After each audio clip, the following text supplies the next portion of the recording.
Hello everyone, in this video I'm going to be taking a look at how to set up WSJT-X for EME operation.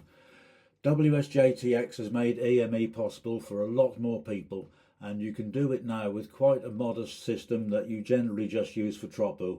So if you've got 75 or 100 watts on 70 sems and you've got an 8 or 10 element beam, even without elevation rotators, then it is possible at moonrise and moonset, and with the moon's within about 10-12 degrees of that, to make EME QSOs. I've got a small EME system here myself. I have two 14 element antennas mounted on a bicycle repair stand in my back garden because I'm rather limited on space, and I have 200 watts at the antenna, and it's been quite successful.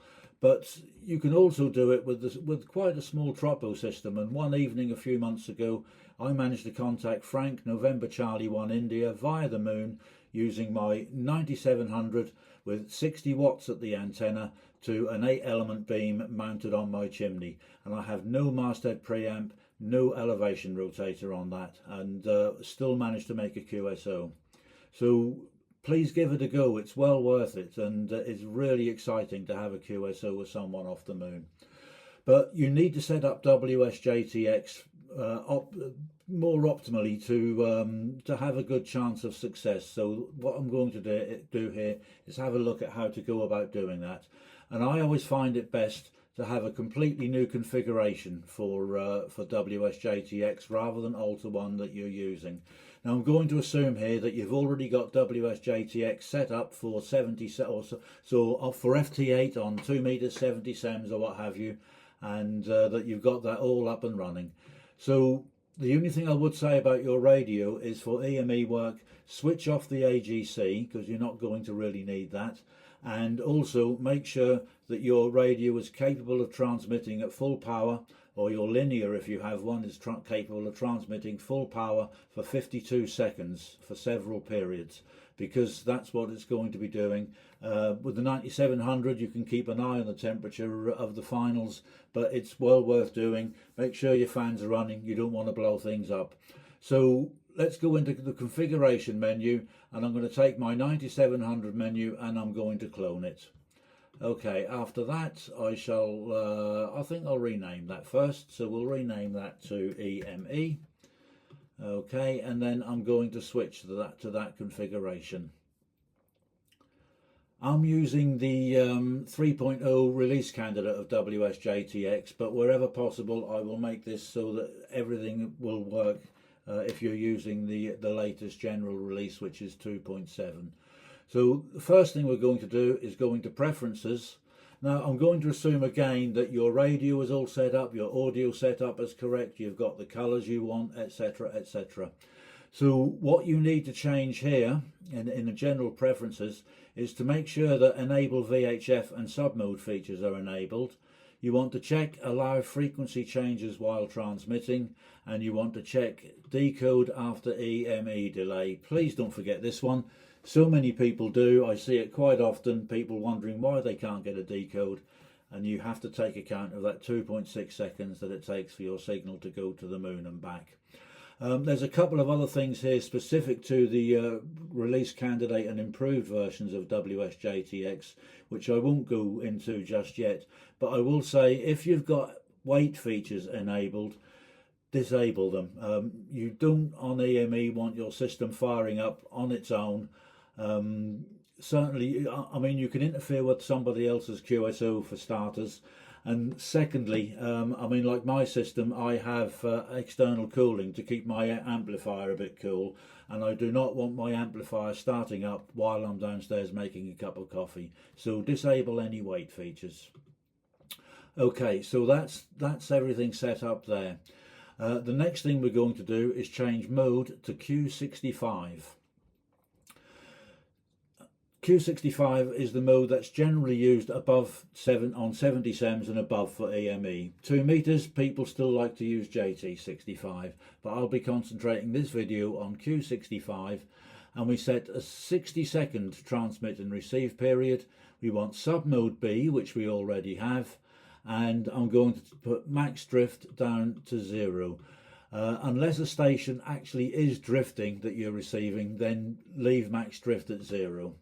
I'm going to set the TX audio frequency to 1500 Hertz, same for the receive frequency, and frequency tolerance is okay at 200, but I'm going to set 50. That's how I normally have it set. So we're going to set that for 50. Okay, so we'll go up to the top menus, and under decode you can set deep decode if your computer is capable of the CPU usage, and most modern ones will be. Some people recommend using fast or normal, but I've never had a problem with using deep. And also, and I think these may be enabled by default, I'm not too sure, have enable averaging selected, and also auto clear average after decode. Okay, so that's all you need on the decode menu. Under the save menu, now this is a personal preference. By default, I think WSJT-X does not save audio files at all.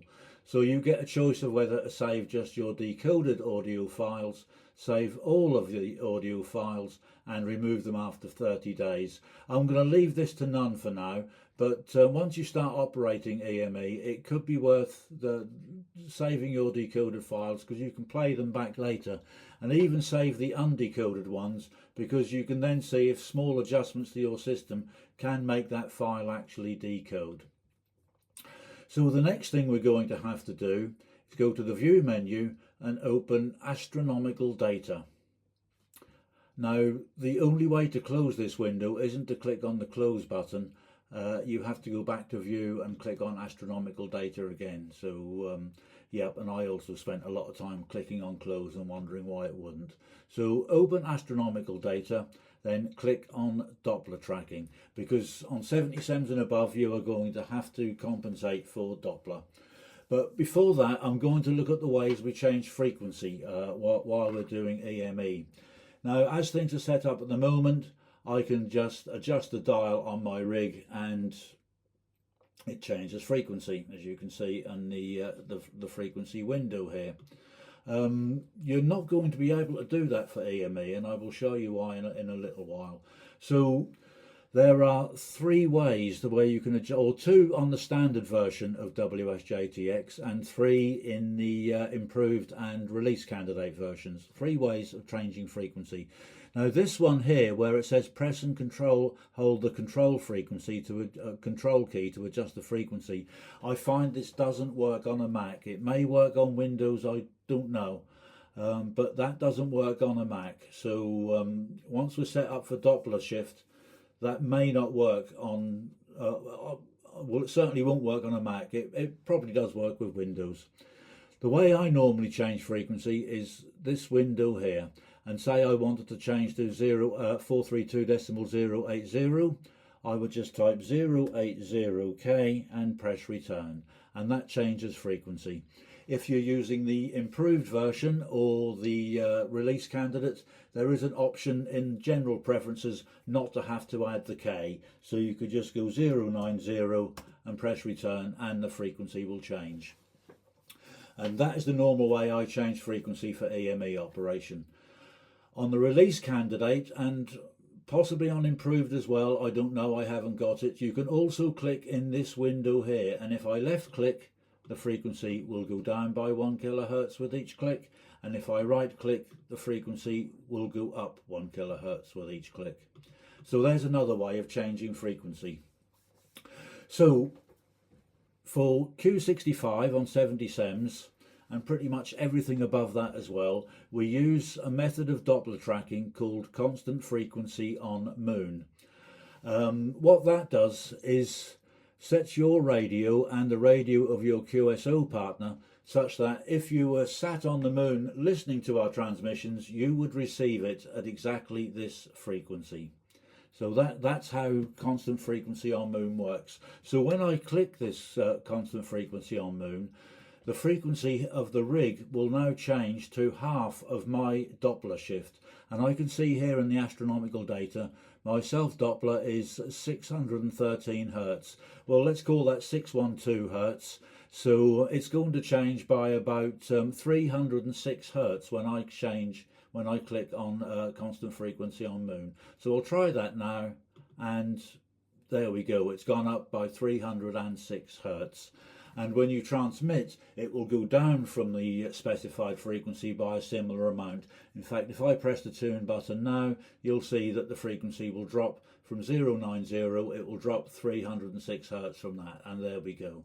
So that's how we set our Doppler tracking on 70 SEMS and above.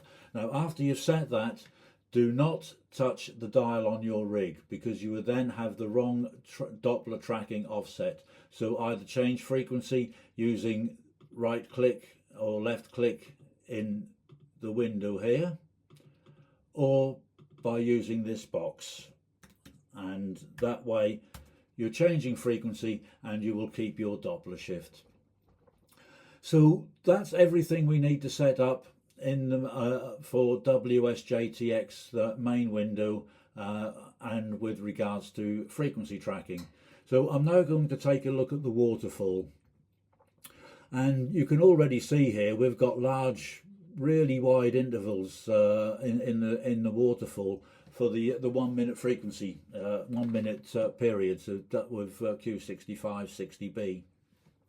So we're going to change that, and we're going to make it so that the waterfall is more likely to be able to read, to show up a very weak Q65 signal. So I set bins to pixel equals 2. Start I set to 700 hertz. NAVG, N average, I set to 5.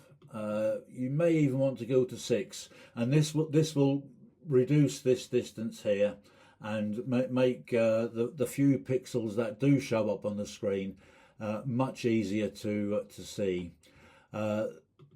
The setting here for the spectrum I changed to Q65 sync, and you'll see why in a little while. That enables you to see the Q65 sync line.